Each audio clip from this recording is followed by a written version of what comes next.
This is Boxing Tickets NI. We're glad to say we're joined with Vladimir Belujsky. How are you, Vladimir? Good, thank you very much. All is good. How are you? All is fantastic. Obviously, getting ready for probably coming into February now, a lot of activity in boxing. So I think we're sort of starting to get the wheels in motion for a lot of fights coming. Obviously, I know you yourself, you've already fought. Was it last weekend in Belgium? Yeah. So you've sort of won up and people are already going, I've already ticked the box off in 2021, you know. Yeah, Um, no, it's all good to get out. It's all good to get out early. Keeps you Every nice and year, fresh. yeah, exactly. Especially out the pandemic, but it's good to get a win early in the year.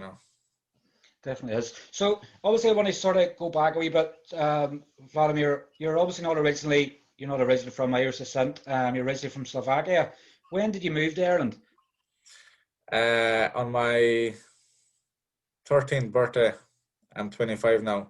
On my 13th birthday, it was my 13th birthday. I think 2008. We packed all our stuff and got on the plane and came over to Cork. So. And you're nearly probably in Cork now as much as we're in Slovakia. So, you're probably in that sort of stage now where it's half and half, and now I'll be more of an Irish resident than Slovakian. Yeah, of course. Hopefully, I want to I want to stay in Ireland. I won't be going back to Slovakia definitely. So I'll be staying in Ireland for the rest of my life by the looks of it. However long that would be. So obviously you have the nickname the Slovak Rebel. I believe it was actually Joe O'Neill from Irish Boxing that gave you that name, was it? Yeah, it was him, but I might change it for my next fight. Might change for my next fight. No offense to Joe, I appreciate the name, and he's been with me for the last 4 years nearly. Yeah.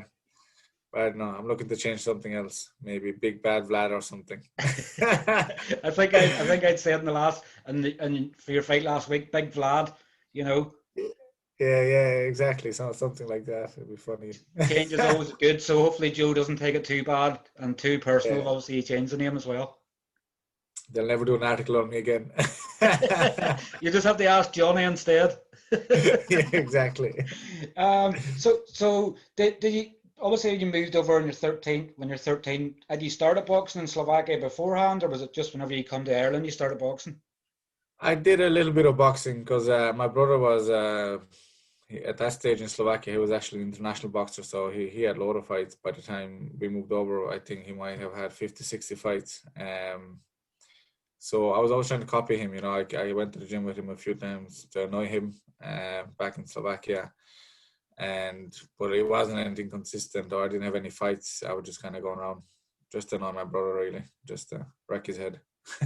So it obviously it built you well then when you come to Ireland and obviously started to obviously getting into it. Obviously different routines and things like that, but you're well equipped and obviously starting off in Ireland then. Yeah, no, I had the basics, and I think a few weeks after we moved to Ireland, I found a boxing club and I went straight in, and then I stayed consistent with it. Fantastic. So it was more obviously your brother's sort of influence and sort of I guess everybody always sort of looks up to another family member. So you've obviously your brother then to thank for what you do in your professional career then. Definitely, my older brother, he's not boxing anymore, but he's a big fan of mine. But I hope he is. But yeah, no, I followed him. I just wanted to be probably like him. There was a lot of fighting going on the streets in Slovakia, so, and I always saw him fighting, and he always did so well, and everybody was so afraid of him, and I don't think he ever lost a street fight. So that to me was, I respected him. I was like, wow, I want to be like him. He's able to do things in fights that I'd love to be able to do. So that's what it was at the start. But then when I moved on and got more serious, and I started getting into the sports side of things with it. And Definitely, it's competing in always it. good fundamentals, I guess. People here originally they would say people get into boxing to take them off the streets or they learn them to behave better and things like that. So boxing always has good elements. They help you progress, with life really as well. Exactly. With the discipline, I learned in boxing. I was able to go to school, go to college, get a degree, get a master's, and all that. And I think that if I didn't have boxing in my life, I wouldn't have done it. It's just the discipline and doing things even when you don't want to do them, especially in boxing, going training when you don't want to go, or going running when it's raining. It was kind of like when I was studying for college, it was like I didn't want to do it. I hated it, I don't want to read the next 10 pages, but it's just the discipline of it gets you through it, I have to do it, so I'm going to do it, Trusting the process nearly, and knowing that it's all for worthwhile gain. Exactly. It's exactly like from boxing, you see the results and the hardships, and it reflects on everything else in life. It definitely does. So, sort of looking at your amateur career, then, I obviously believe you represented Ireland a few times. What sort of accomplishments did you have within amateur boxing? I not many actually. I reached the Irish final a few times. I lost. I have a few Munster titles, a few county titles. But I actually never won an Irish title. But I represented Ireland a few times. I got lucky enough to be seen, being up there in the finals or whatever way it worked. And I got to fight against England, and I got to fight over in England with Ireland, and I even fought in New York as an amateur, so it gained a lot of experience for me. So it was very good. And I guess obviously now, probably as you see a lot less people are thinking more of an amateur career and knowing that maybe the style they have doesn't suit the amateur game, or they probably always feel that they're more equipped for the pro side of the game. So I know obviously probably one of our most recognised obviously boxers here in Carl Frampton would probably say he was never a gifted amateur. He probably lost more at times, and I think actually at times he thought of packing it in to then see that the style had progressed in the amateur game and into the pro game. So I guess obviously looking back on it, sometimes your amateur career doesn't really make too much difference. Yeah, no, I think you need the experience of the amateur boxing. I think the more fights you can get, the better. For me, what it was, I always started slow. Like I never do anything in the first or second round, and when I get warmed up, is the third round, and I switch on. Which didn't work in the amateur game because the fight was gone. The fight was over. I lost the first 2 rounds all the time, and I won the third round all the time. Whereas now in the pro game, you can go on, and it actually works better for me in the pro game, because the later you come on, the better, Unless you obviously have that killer knockout power and you just spark them out in the third round, but exactly. But obviously sometimes it's not always possible. So you were sort of playing 2 rounds down just with a chance of staying in the fight and hope that maybe a judge seen something that they liked in the first 2 rounds they held. Yeah, no, exactly, exactly. But it was nearly the first rounds were gone by the time I kind of woke up, and I was like, did I even win them rounds? Like what was I doing? And the third round was always good, like the third round was always good. Like looking back on my amateur career, like I think I must have lost maybe a few third rounds, but I think most of round 3s I always won. No matter who it was against, I always came on and I always put it on. But it was too late, unfortunately. I'm sure it would obviously be strange for an opponent as well, where he's sort of going, I have this in the bag, I'm 2 rounds up, and then the steam train comes out and they're going, is this guy switched with somebody in the corner between the rounds? Where's he come from? Yeah, no, exactly. And if I had the power back then to stop people or whatever, if the gloves were smaller, it would have been a different story. But it is what it is, I put my amateur career behind me. In 2016, I went back to Slovakia to try to qualify for the Olympics. I won the league championships over there. I got picked, and then I didn't get picked, So I won the Slovakian qualifier. I beat a guy who was a multiple times national champion, league champion. I beat him, and they said, "Yeah, you're good to go. You can go to the training camp. You go to the qualifiers." And then when I came back to Ireland, they said, "No, you can't." They rang me and they said, "That guy, he's too much of a big name. You can't. We can't just replace him with nobody." Mm-hmm. And he actually then, because I think whenever you boxed him, I think he was unbeaten, and they were sort of, it was nearly seen as a warm up for him for the Olympics. Nearly seen as that. But actually he ended up then he failed the drug test then, and neither of us got to go instead. Yeah, exactly, which was crazy, which was actually heartbreaking because it was too late to be for him to be replaced by me, even when he did fail the drug test, and he was undefeated. I think, I don't know how many, he nearly had 40 fights and he never lost, which, like, over back in Slovakia or in Eastern Europe, in Czech Republic and Ukraine, all there, they all fight each other, and they were all looking at him like, whoa, this guy is a freak, like he's really good. And he was beating some good international names on that. So, it's the smaller tournaments, so people really had him going for all the way, And then and obviously then, that was sort of the end of your amateur career. I'm guessing obviously what happened there left a sour taste in your mouth, and probably much like our own Mick Conlon, got robbed in the Olympics and decided that the pro game is for him. That obviously made the decision for you turning pro.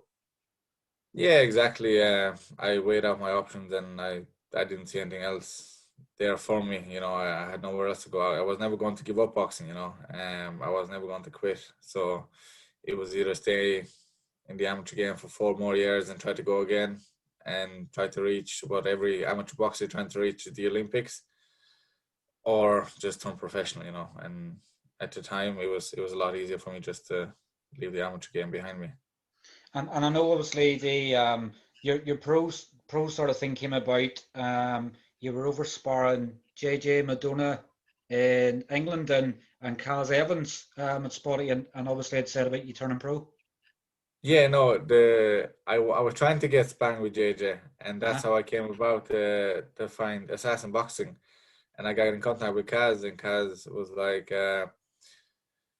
what are you trying to do? And I said, I want to go pro. So I want to spar the best pro in Ireland, to see the best guy in my weight in Ireland, to see how I get on against him and see what I have. And Kaz was like, okay, if you're like that, why don't you come over to the UK and spar some guys over here and see how you get on, and then we can talk.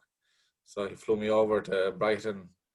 I did loads of sparring with all different kind of pros out there, some amateurs, and he liked it, so I signed with him. And obviously that was the start of it then. So you made your debut, it's actually coming up now, 4 years, the 4th of March in 2017. Probably at that stage, Anthony Fox probably wouldn't have been a name nearly within UK boxing, but obviously since the fight with yourself, he's sort of become an avoided fighter in a way, because he's taken a lot of people's records and things like that. But what do you remember about your debut with Anthony Fox? A bad decision. So I got a good welcome into the pro game,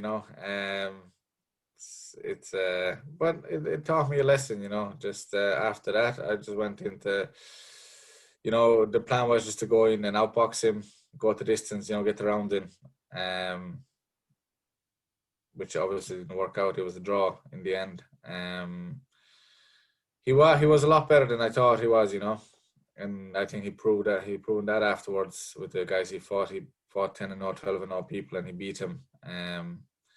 But I would have loved that rematch. I would have loved to rematch him, and or even in the future at some stage, get a rematch with him, because just to get that win back, And after that fight, I never did distance, non-existent for me. I just want to try to go in and knock everyone out, and I think that shows on my record, Yeah, it's obviously taking it away from the judges sometimes, because obviously sometimes a fighter will think a judge has it in their favour, but they've seen something else, and it's obviously happened to yourself, and you're going, let's just take them out of the equation completely. They're literally sitting in the seat and judge the rounds until you decide to stop it. Exactly, and that you can't dispute a knockout or stop it. You can't, no matter what. Nobody can come back and say you lost. You just get it done. Exactly. I guess it sort of sees your intent, and as a fighter, sort of even at the early stages. Obviously coming off your first, I think it was your first fight as a draw. You entered the last man standing tournament.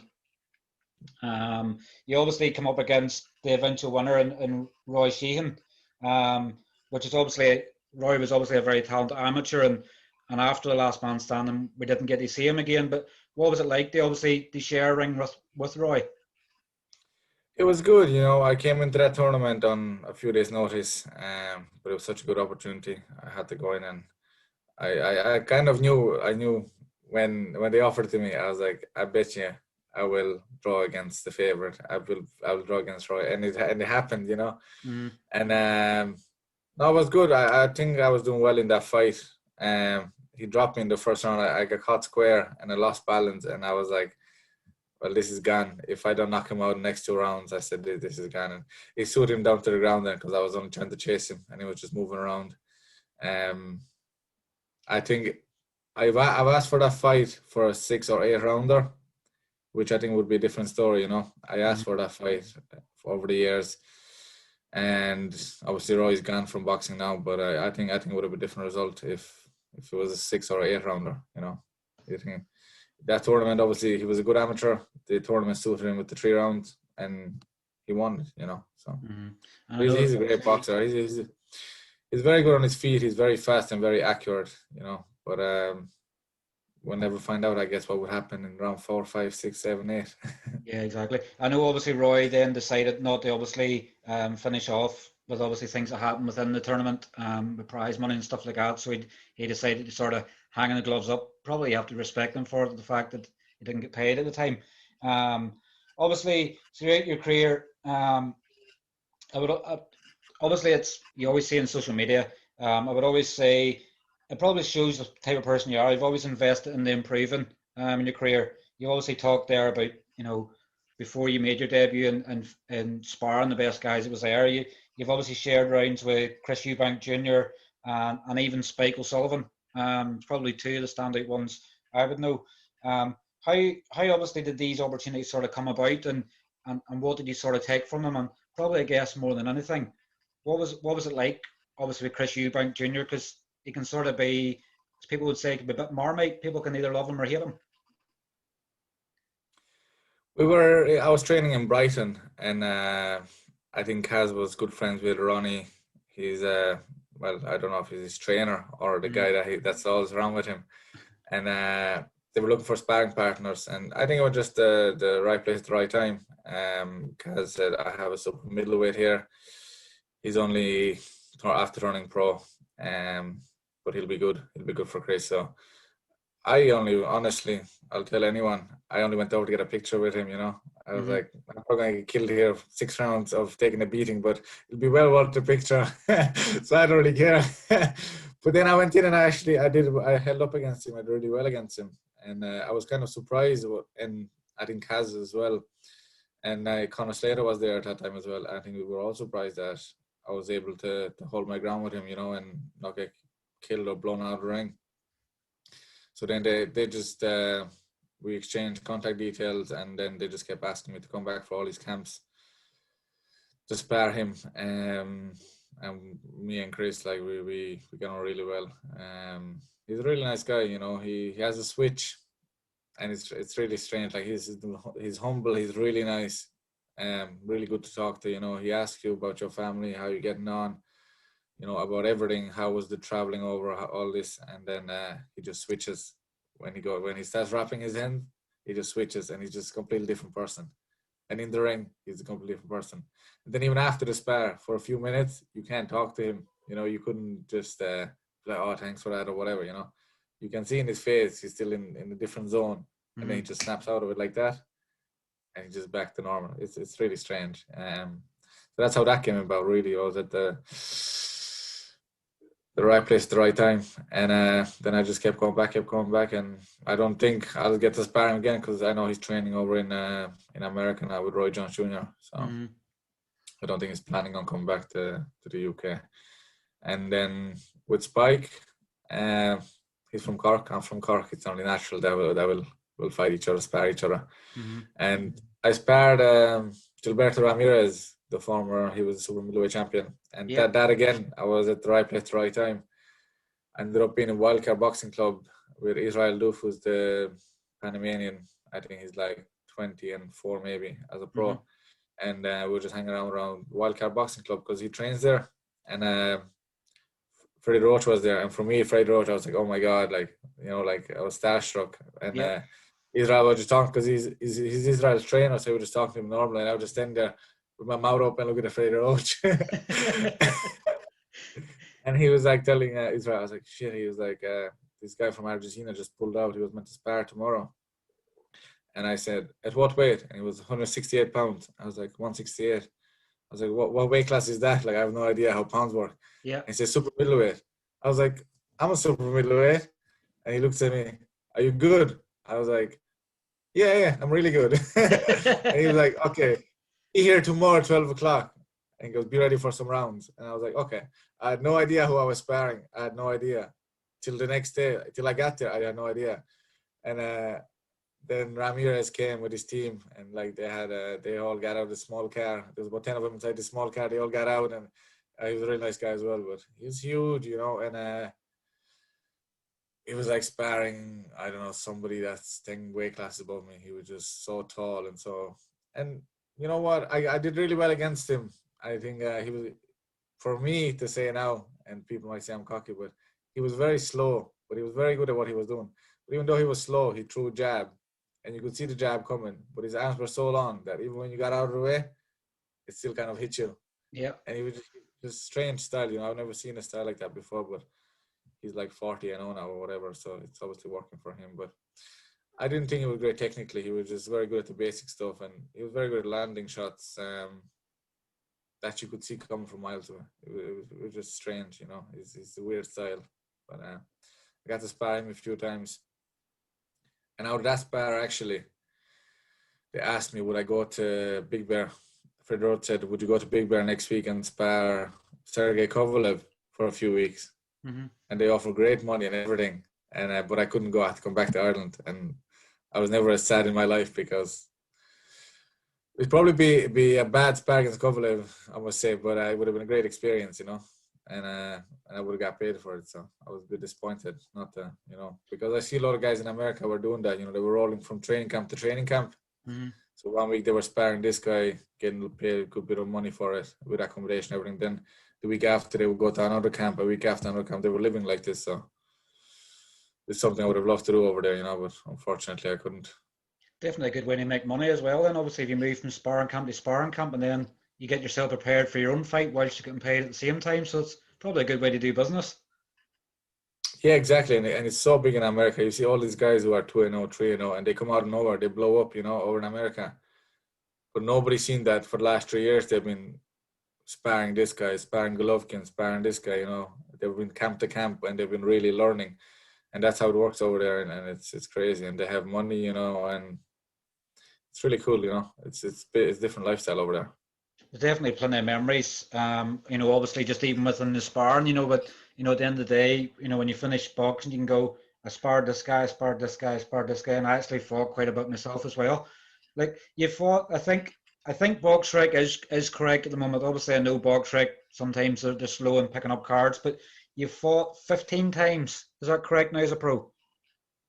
Yes. 15. Yes. And you have a record of 11 wins, three defeats, 1 draw, and 8 of your wins coming by knockout. So what would you say is you've been your proudest moment? Probably, obviously your sparring's been quite a big bit, but what would you say your proudest moment has been as a pro so far? And BoxRec has that wrong. It should be 12 wins and 9 knockouts. Wins. So they're missing 1 fight, yeah. But hopefully we'll get that sorted soon. But my proudest moment, it's yet to come, I would say. But fighting Cork, I think, was huge for me when Martin Horgan did the card in Cork in July 2019. I think that was one of the best ranked shows I've seen in boxing, even between the shows in Dublin and the international shows I've been at. That was really, really good show, and all my local people were at it.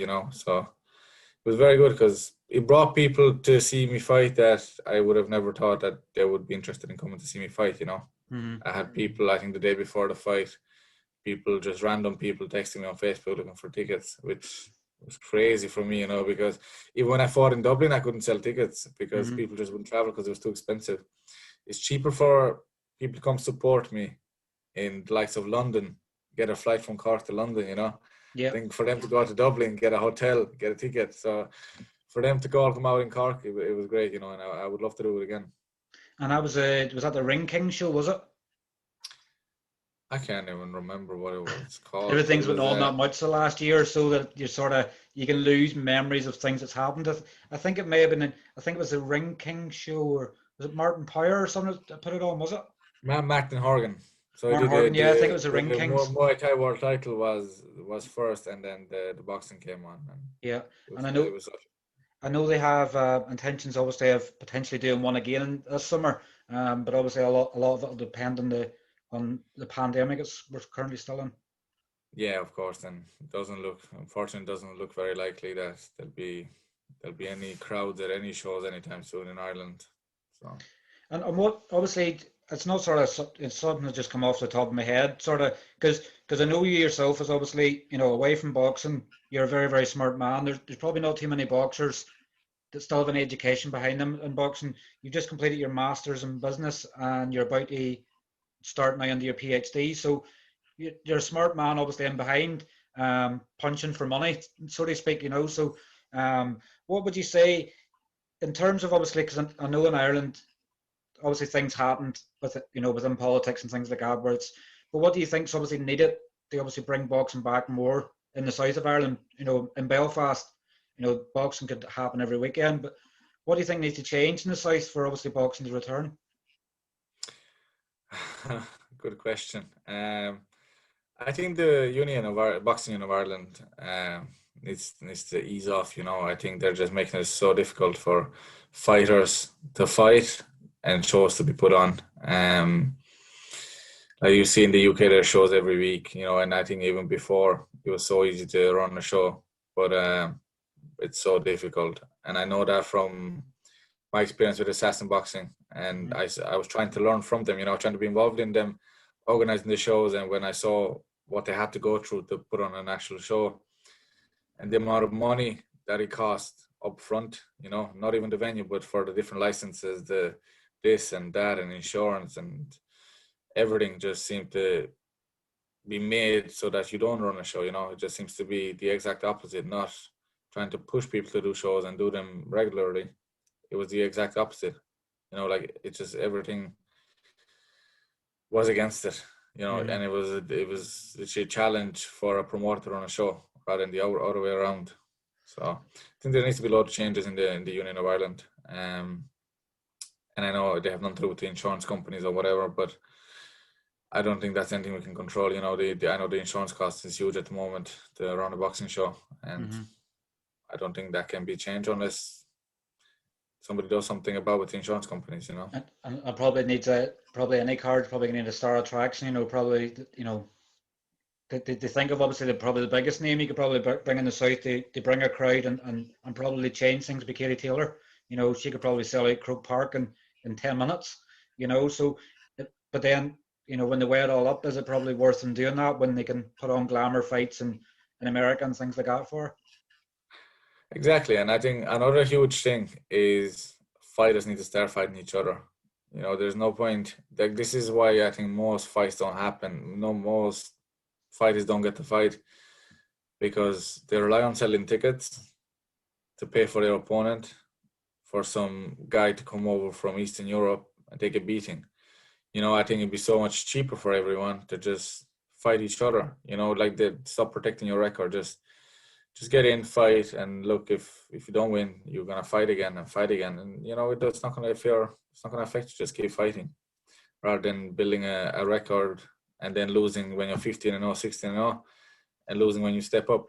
Just take your losses if they come, but fight. To stay active.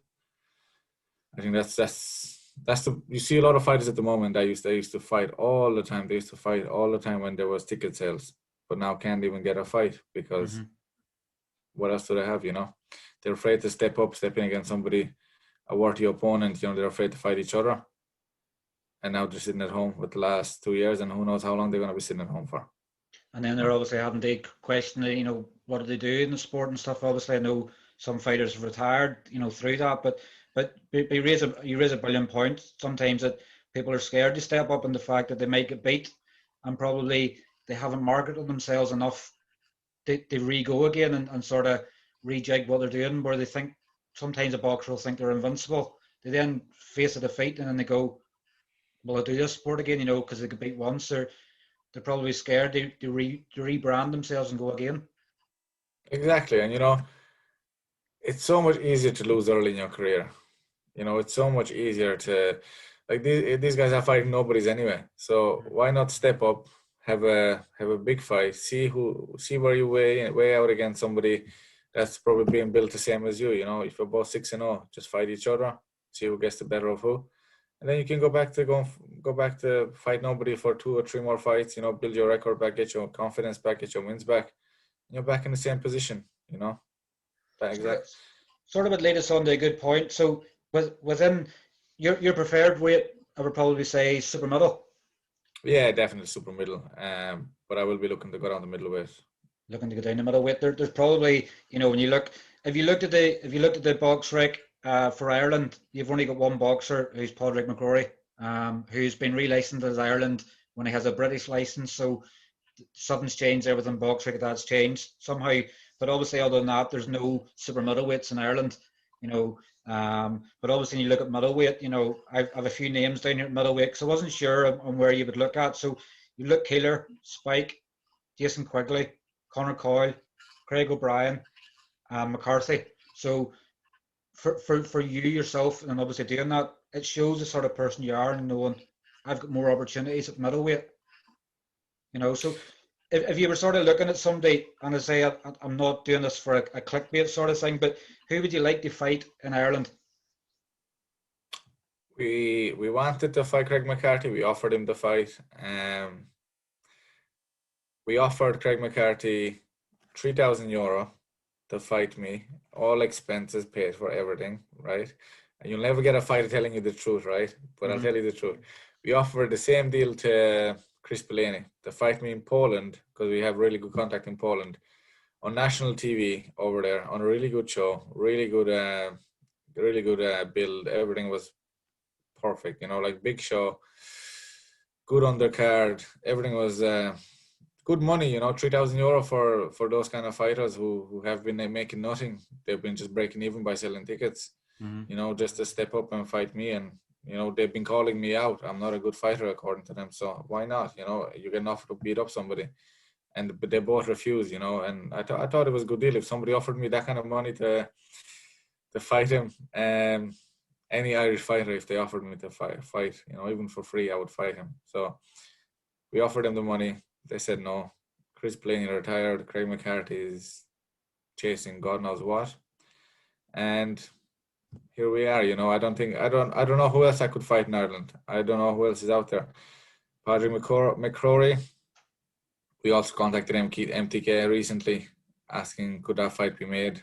I think me and him are the only genuine super middleweights in Ireland. I wouldn't count Craig McCarthy on any of them, but I think me and Padraig are the only ones that could fight each other. You know, that would be a good fight, a really good fight. But I think they have different plans with him, which is fair enough, because it's too much risk for him to fight me. I think he's 32. You know, I wasn't even like saying he's running or anything, or saying, you know, I'd never say that about anyone. But it makes sense, you know, if you look at his promoter's point of view, why would he fight me? You know, it's only a risk for him. He has more to lose than gain from fighting me with his record and where he is in his career. So, have you been sort of, you know, because obviously I know you're a big boxing fan as well. Have you been sort of impressed with, because even funny, I remember early back, you sort of had a bit of a thing with the last man standing, and then I think I remember actually tagging you in a post for obviously building a fight, and the both of you were keen on it. But have you been impressed with what Padraig's done? Obviously, you know, stopped Steve Collins in the last round in the Fela. Obviously his last fight there in August, you know, about a 30-second sort of KO job and out of there. But have you sort of been impressed by, because obviously you've always been close together and coming through. Have you been impressed by what sort of he's done, you know, when you look at that as a fan sort of thing and going, he's actually doing really good here? Yeah, no, definitely. He's been guided perfectly by MTK. You know, I didn't think, you know, I didn't know how he would get on it against Steve Collins. You know, I sparred Steve Collins. Steve Collins is a really good fighter, and you would think that Steve Collins, it's impossible to stop him. You know, you can hit the guy with a sledgehammer and he keeps coming. I didn't actually see the fight. You know, I didn't watch that fight at all. I didn't get to see it. But for him to stop Steve Collins, you know, and go on to his last fight and beat another good opponent, you know, he's doing great, and hopefully he'll get a title shot soon and win it. I think from speaking to him, I think I had him on the other week. I think he's looking at probably April or May. But obviously, the way things are with the pandemic, I think some promoters in the UK don't want to put on a show. They sort of have to cancel it and probably lose money out as well and hiring venues and stuff. So I think they're making sure. Another sort of name that probably you may not have thought of, but I believe Conrad Cummings is going to stay about, and he's had interviews, he's had articles and stuff out a few weeks ago, but he's actually going to come back as super middleweight. So I'm sure that'll probably be a fight of interest to you as well. Yeah, listen. I'll fight anyone. I will fight anybody. Just message me, message Conor Slater.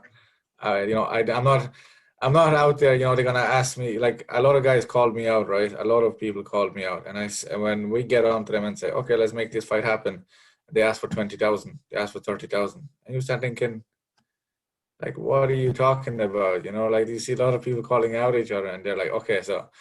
Even some middleweights, I'm not going to name them, but they were out looking for a fight, and then when we offered them the fight, they were looking for absolutely crazy money, and you start thinking, geez, you should be happy. We're helping you get a fight, get you out there, get you to fight. Never mind, and we're paying you. Never mind, you're looking for extortion kind of money from me. Like, I'm not a big name, I'm really a nobody in boxing still, So It's funny to think that. People call each other out, but do they really mean it? Not really, not. But I'll fight anyone, and I don't look for crazy money. I don't look for much money at all. Actually, I'm very cheap. I just want to fight, and the bigger the show, the better, or whatever they're doing. I like the experiences, And I believe I think it was actually, I can't remember if it was Joe or Johnny. They obviously thought you were going to have a fight with Leon. You were in line to fight Leon Richards there in December, but you picked up a hand injury. So giving you that sort of platform on Sky would be massive. Obviously, with you being a businessman as well, you know that getting obviously on a big show like that's probably going to do you big things, regardless of how the fight went. Exactly, and I know that I wouldn't. It's not like I would fight bad, I know I would leave a good mark in there. I'd go in and I'd give a good fight, and. It was John Doherty first. That I was meant to fight. The fight was done. It was done deal. Everything was sorted. And then Jamie Cox got injured. So Matchroom asked us, could we step aside and leave Jack Cullen and John Doherty fight each other? And they fought each other, and Jack Cullen won. And which was great for him. I like Jack Cullen. He's a quiet guy. He just goes about his business and he fights anyone. And I love that. I love to see that. And he always fights his heart out. So it's really good to see for him to win that kind of fight, because John Doherty was talking so much before the fight, and he didn't back it up. So it's always nice to see the quiet guy win. It's always nice to get an underdog to get a win. I know obviously from your last victory in Belgium, you've obviously said you want to step up. You don't want to be going and taking these fights, probably being PC about it, that you're expected to win and you should win comfortably. You've obviously asked for a step up next. And I think you said your next fight you're hoping to be in March. Yeah, definitely will be in March. And the fight is nearly done. It's nearly a done deal, and it's somebody in the top 100 in the world. So it'll definitely be a step up, and hopefully now it'll come true, because we've been chasing, like me and Conor Slater, we've been chasing big fights. We've been chasing these guys. Every matchmaker, every promoter we've been on to any fight, and Conor gets a message, this guy is looking for a fight, 76 kgs, 74 kgs, whatever it is, 79 kilos. Straight away puts my name forward for it. Straight away we want to fight everyone, because I'm here to fight. I'm not here to build a fake record to be 20-0 and then do nothing with my career. I'm here to fight. But then they look at me, they see my record, and they're like, no, we don't want to do that. We don't want to fight him. And I don't know. My record isn't that scary, It's really not if you look at it. I don't look that good at all. And I've actually just come up, just as you were speaking there, come up with a good name as a new nickname for you. The Matchmaker's Dream. or how about Vladimir, the journeyman? the Matchmaker's Dream, because regardless of who that you're going to be in with, it's going to be a good fight. So just thinking the Matchmaker's Dream. but then how that would Yeah. come in with Vladimir, the The matchmaker's dream. matchmaker, yeah. That sounds a good one. I'll take It'd be a 10% bit of of that if you use that one. a tongue twist, a bit of a tongue twister for the announcers. It would, and depending on what country you're fighting in, you see if they can make it out. Yeah, exactly. You imagine David, obviously David Diamante does Yeah. the one with Sky, where obviously he pronounced his surname twice, so he was doing the Vladimir, the matchmaker's dream, the Belujsky, and then obviously had to do it again. They'd probably be going, I need a drink, Nah, just give up. It was brilliant. You sort of obviously touched a bit there on Conor. How important, obviously, Conor's been with you since day one as you turned pro. You sort of didn't really know him to start with, but he's sort of been there since day one. As you've already said there, he's been putting your name into fights so much. Conor obviously, does an amazing job. Obviously, built quite a stable of fighters and keeping fighters busy. How important has Conor played a part in your career to date? Oh, Conor is, I can't praise him enough. Like, you see all these promoters and all these guys announcing the 3 Arena, announcing shows all over the world, but you never hear Conor saying anything. But you just see his fighters fighting every single month. He puts on shows all over Europe. Doesn't say much, doesn't announce much. He just does it, and it happens. Like, he hasn't pulled out one show. Every show that he does, it happens. It comes true. His fighters fight on it. He doesn't promise people this or that. Doesn't say, I'll get you out next month. I'll get you out that month after. We're gonna do this show. We're gonna do this show. It just says, 3 of you want to fight in Spain? Done deal. It's done. I'm gonna do a show in Alicante. I'm gonna do a show here, and he does it. Like, you never see any of his fighters pulling out of shows because of managerial issues or because of issues, that he says are out of his hands. If a fighter ever pulls out, if Conor's fighter ever pulls out, it's because they're injured or because they can't do it, like genuine reason behind it. Whereas you see other managers, promoters announcing shows every week and they never come true, So Conor's great, he's great contacts for his age. What he's doing, I think is amazing, and I think what he's going to do in the next 10 years, he'll be a huge name. And I think he's actually he's younger than you as well, isn't he? Conor only 24. He's 24, yeah, he's younger than me, so it's hard to listen to him sometimes, tell him what to do. It's sort of living the dream, but because a lot of people would play football, soccer, and they would play manager games or play FIFA and things, stuff like that online.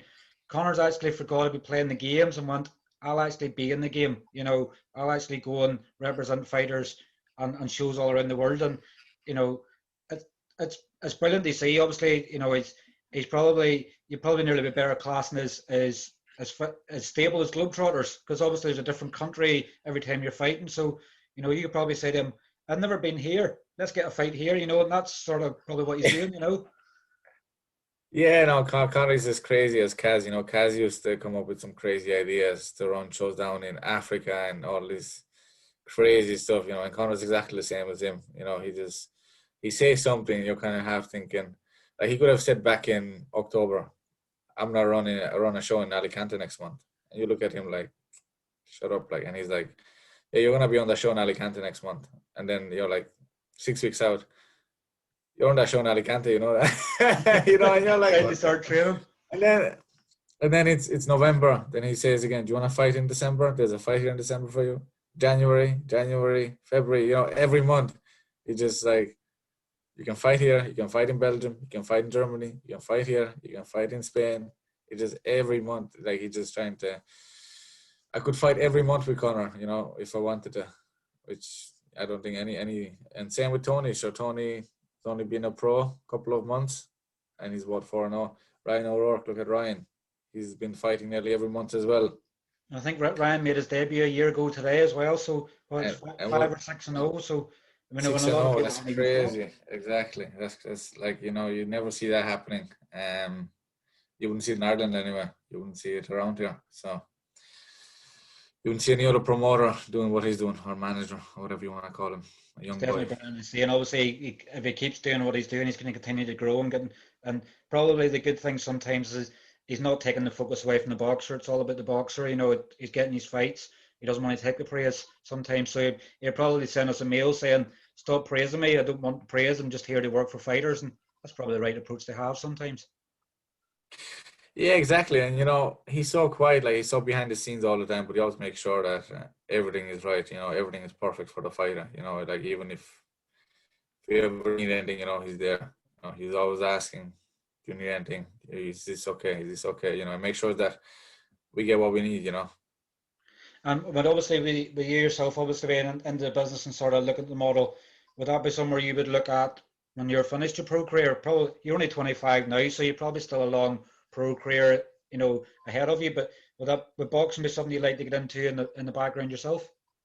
No, God, no, never, never. No. Easier ways to make money. When I get out of boxing, when I get out of boxing as a pro, I might train people. There's nobody, no pros or nothing like that. I might do open. I was actually thinking about opening an amateur boxing club because the boxing club that I actually started boxing in Mitchelstown has closed down 3 or 4 years ago. There's nothing, there's like Mitchelstown is about 40 minutes away from Cork City, and there's nothing around, there's no boxing club around my town. So I was actually looking into opening a boxing club this year, but obviously with the pandemic and all that, I don't know how it's going to work out. But I'd love to open a boxing club just for the young people, for an amateur boxing club, maybe if they go on pro, whatever, whatever happens, but I'm never going to be a boxing manager or promoter or any of that shit. It's refreshing. I see, because I see what promoters and managers have to go through with fighters. Mm-hmm. And I wouldn't put myself in that position. It's refreshing to sort of see where you're sort of looking to put back into the community, where you see an opportunity to help the younger generation learn the same skills you've learned yourself. They better themselves and they give themselves foundations in life. So it's refreshing to see sometimes to hear, that you're looking, you've been looking at opening up a gym, which would be brilliant for the local areas to say, but they don't have a gym. Yeah, exactly. Like I'm not looking into boxing to make money off somebody else. I'll make my own money in boxing if it's to be, and if it's not, I have a degree, I have experience in the work life that can make me money. Like I'm not gonna be. I don't need 25% of professional fighters or whatever it works out. I'll just be there when my career is over. I'll just be there to help the younger people and not trying to make money off anyone. In boxing. It's the best way to be. So sort of we're nearly getting to the end here. I've obviously only a couple more questions. You'll be glad. It's sort of been quite a grilling. So I can sort of gauge the answer to this straight away. But where would you like to see yourself in the next 12 to 24 months in boxing? Definitely get into the top 100 in the rankings, and then just draw the bigger fights. Like this fight in March, if it comes off, which I believe it will. Winning that fight will straight away put me in the top 100 in the world, or up there, around there. So from there, you're already in the territory for big fights. So then just get the right fight and shoot myself right up there. And hopefully get a title shot.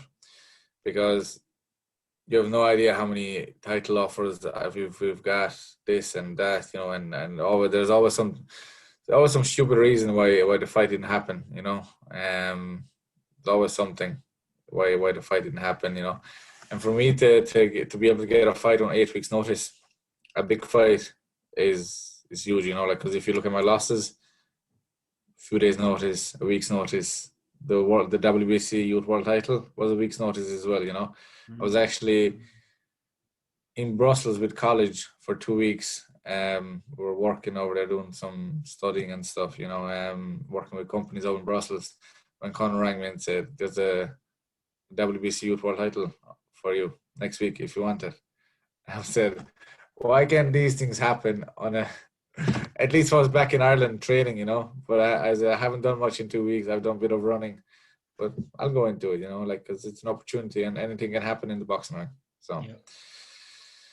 That's what I'd love a title. To go back to your question, I'd like, we've been working on getting a Slovakian title, because if I wanted to fight for their title, who's there for me to fight at super middleweight or middleweight? I don't think there's anybody there for me to fight. The way things are going, where could the fight be held? You know, I don't see a show happen in Ireland this year at all. Belfast maybe if it's an MTK show, but I don't see anybody else doing a show in Belfast unless it's MTK. Mm-hmm. And they wouldn't put me on with somebody who's not MTK, you know, and there is nobody that they have signed that would be able to fight for Irish title or anything like that. So we'll go down the Slovakian title route, hopefully. And we already tried to go down that route, but we have a show.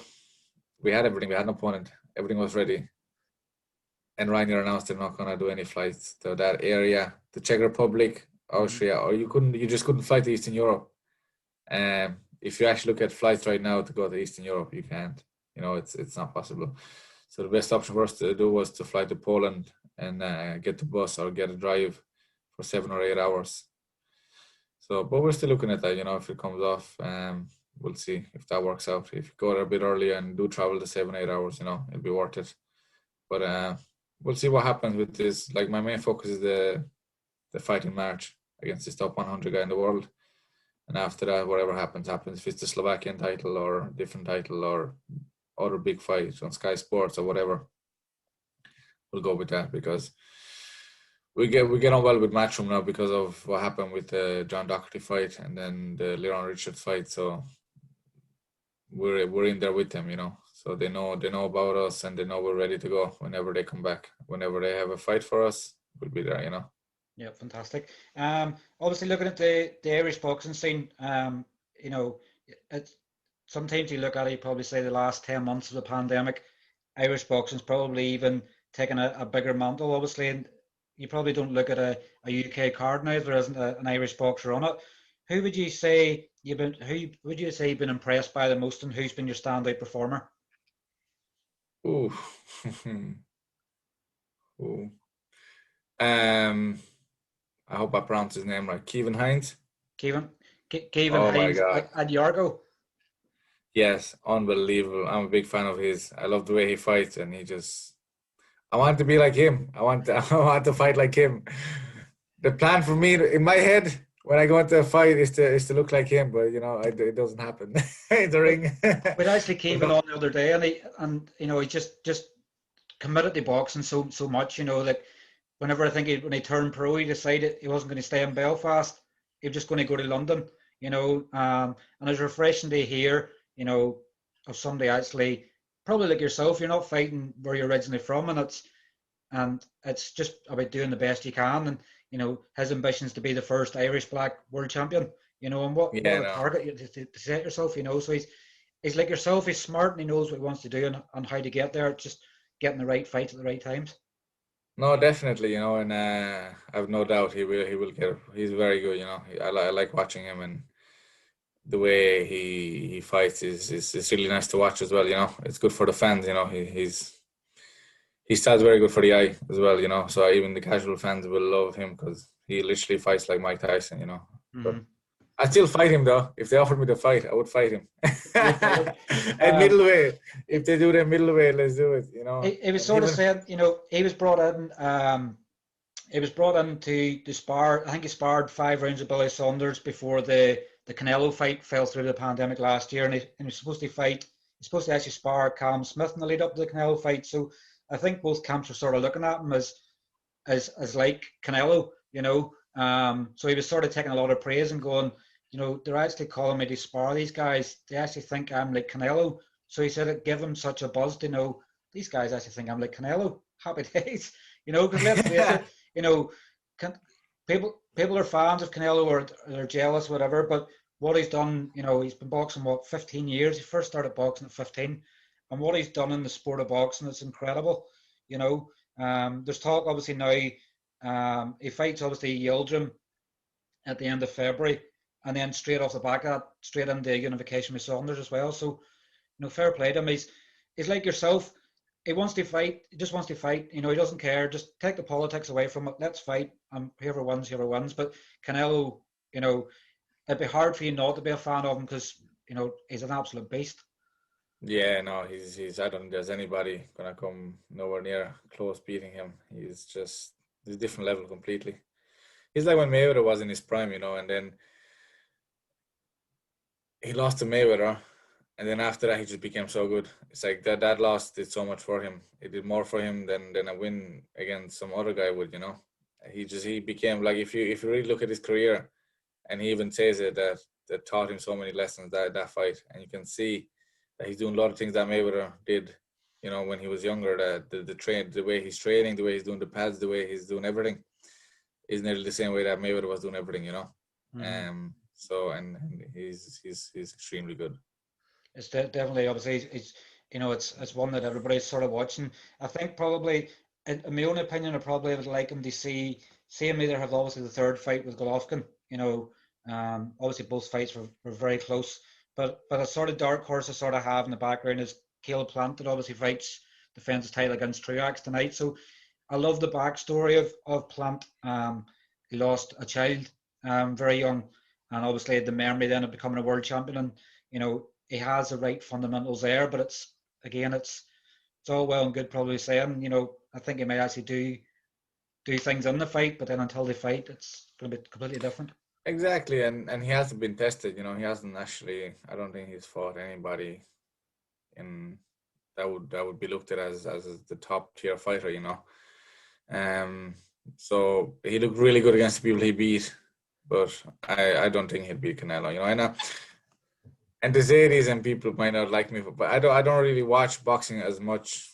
I don't watch that much boxing, to be honest with you. I wouldn't be a deep fan of boxing. I know boxing, I know the fighters, but I wouldn't watch boxing 24/7, or I wouldn't watch boxing even once in a week, If there's a big fight, I watch it, but I'm probably the most casual boxing fan you'll see. I actually come across that quite a lot. There's quite a lot of boxers, I'm not naming obviously a lot of them, but there's quite a lot of boxers I know that won't watch boxing. They'll probably just watch a big fight if it's on. So they're like yourself. They'll only watch the big fights where it's really hyped up. But I guess when you're used to obviously being in a sport for so long, you sometimes love it, but you hate it that you'll not sit down and watch it because it's what's going on and what people's going through in the fights. I watch the guys I know, all the guys that I know, I watch them, that I know personally or that I know of, and, I want to see them do well.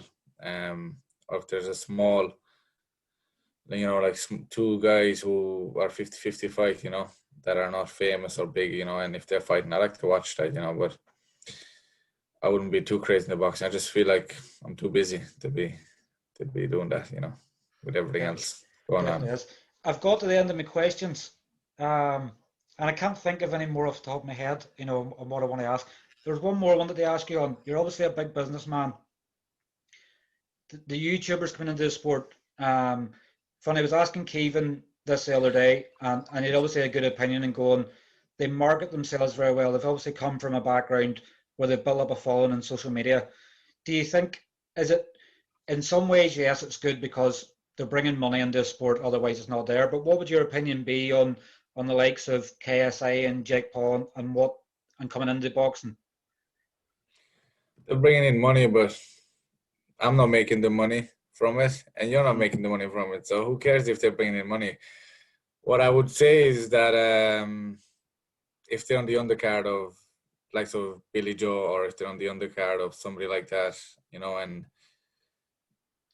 if they were on my undercard, I'd love it because the pay-per-view buys would be huge, They bring an audience. That's all. They bring they bring in loads of money, but they make it themselves, Nobody else sees that money, only them and the promoter. So let them bring all the money. It doesn't really matter unless I'm making it or you're making it or whoever is making it, But they bring a different audience, They bring in these they bring in their YouTube audience that buy the pay-per-views, and people are more interested in boxing. Like you see Dylan Moore, he gets mentioned by Jake Paul, got called out or whatever, and it did more for him than winning a world title would at this stage, publicity wise. I think it's great things for him. And even though Jake Paul had bad things to say about him, who cares? Who cares? If you're going to let a couple of words sometimes annoy you, then probably boxing isn't the right sport to be in. If you can just mentioned him, and it did great things for him publicity wise, and It's funny now because people are blaming Dylan for Conor McGregor's loss, which is really funny. Mm-hmm. You see everyone saying he lost because he was sparring Dylan. You know, you see Khabib and all them saying, but I think it's true. It's all Dylan Moran's fault that McGregor lost. I think Dylan's gonna be on the phone to you whenever he sees this interview. I tag him in everything, you know. I said every video of McGregor losing, I tag him and I said, "It's your fault. It's your fault." He's gonna block me soon. What a lifestyle he's had, though. I was actually speaking with Al Rich that does Ends Well podcast and Kieran from Box and Bunts the other week. We were sort of doing a review of 2020, which I think Al's still editing. We've talked that much. But every time you see Dylan on Instagram, he's on a sun lounger in a different country. Exactly, yeah. He's like the pretty boy Floyd lifestyle, you know, and no, it's unreal to see somebody, you know, somebody that I know personally, and you know, he's my friend, and to see him do well, it's amazing, you know. I love people around me, you know, people that I know, and then when they do well, you know, I really like to see that. It's great, you know. And what a Lambo as well. I asked him to send the Lambo back to me, but I didn't get a reply. Exactly, you know, and we all dream of the lifestyle he's living. So, fair play to him. Definitely was. But look, obviously, Vlad, I also want to thank you for obviously the interview. Are you still there? Yeah, I want to thank you for the interview. You obviously got in touch with us yourself and obviously wanted an interview, and it's refreshing to see sometimes where people are actually approaching us to get word out on them. It's obviously been, I think we've actually been interviewing for about an hour, so it's been a pleasure getting to know you more. And obviously, I'll look forward to hearing some fight news for you soon. Yeah, no, definitely. Thank you very much. I appreciate you for having me.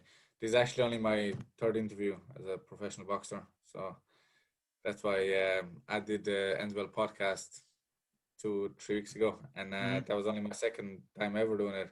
People started saying to me, "Geez, that was really good. You should do that more. You know, you should get out there more." And I'm like, "Yeah, but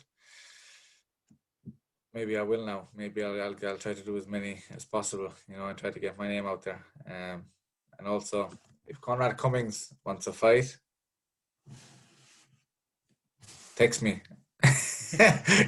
Hit me up on Instagram. I'll be waiting. But listen, it's been an absolute pleasure speaking with you. We'll hopefully chat to you again soon. Thank you so much. I really appreciate you for having me. Thank you.